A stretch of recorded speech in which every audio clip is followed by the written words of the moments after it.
Hello everyone. Today I am starting with the second chapter of class 8 science, that is microorganisms. So first we'll define what is microorganisms. So you can see here an organism which cannot be seen by naked eye, it is only seen by microscope is called microorganisms. Therefore, the organism which we cannot see with our normal eyes without any help are known as microorganisms, and they are normally seen with the help of microscopes. They are also known as microbes. We can also call them microbes. Now here microbiology. The study of microbes or microorganisms is known as microbiology.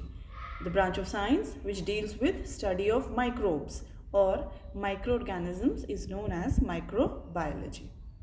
Now, the term related to microbiology, then the term is microbiologist. The scientist or the person who studies about microorganisms are known as microbiologists. Now, we move on to the next part, that is types of microorganisms. So you can see here there are 5 categories or 5 parts, 5 types of microorganisms. The first being bacteria, second algae, third fungi, fourth protozoa, and fifth viruses. Out of these, the first 4 are living, and the fifth one, viruses, are considered to be non-living when they are outside any body. They reproduce only when they enter some host cell. So outside a body, they are termed as non-living creatures. So first about bacteria.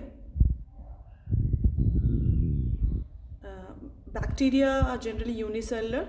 They are normally found in air, water, soil, and from these they can enter any body and also called diseases.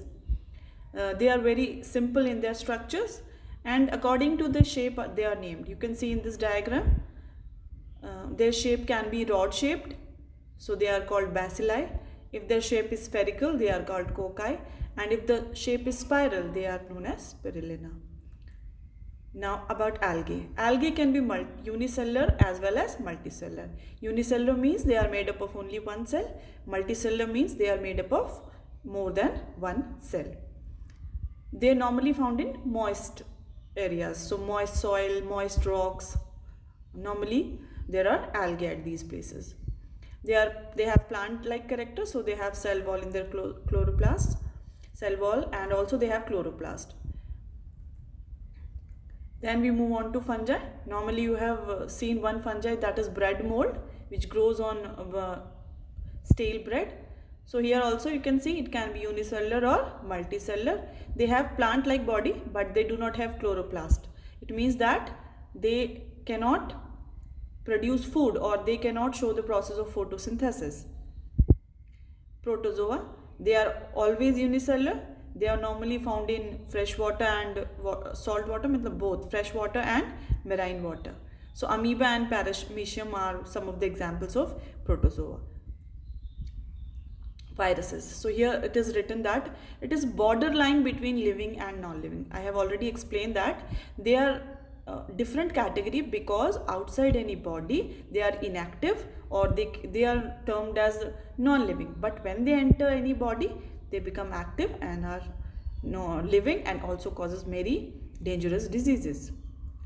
Now we will study about the harmful and useful effects of microorganism. First we will start with the usages or the useful effects of microorganisms. Here is a list where microorganisms are useful for us. The first one, making curd and bread. In the process of making curd, lactobacillus bacteria helps and it turns milk into curd. Bread, cakes and pastries are normally baked, and for it to become fluffy, it needs yeast. Yeast is a fungi which when produces CO2 and helps in rise of the dough of the breads and cakes. Now the second use, medicinal use. Here you can list out 2 things. First is antibiotics and the second one is vaccine.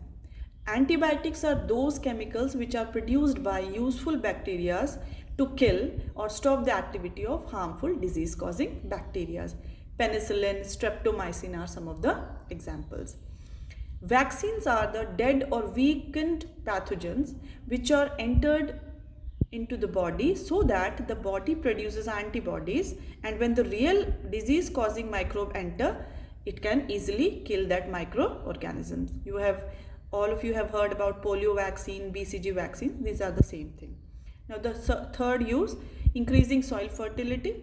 For this we have studied in class 7th rhizobium bacteria, which replenish the soil of nitrogen. The soil which is deficient of nitrogen can be replenished. Now the cleaning of the environment. Cleaning of the environment is the process where microorganisms feed on dead and decaying matter and cleans up the environment. Vaccine I have discussed already. Now the last one, commercial production of alcohol and wine. Alcohol and wines are produced by a process called fermentation, and it is done with the help of yeast, which is a fungi. Fermentation is the process which converts sugar into alcohol. Even vinegar is also produced by this process. So in this lecture I have discussed still useful effects of microorganisms. I will discuss the harmful effects in the next lecture. Thank you.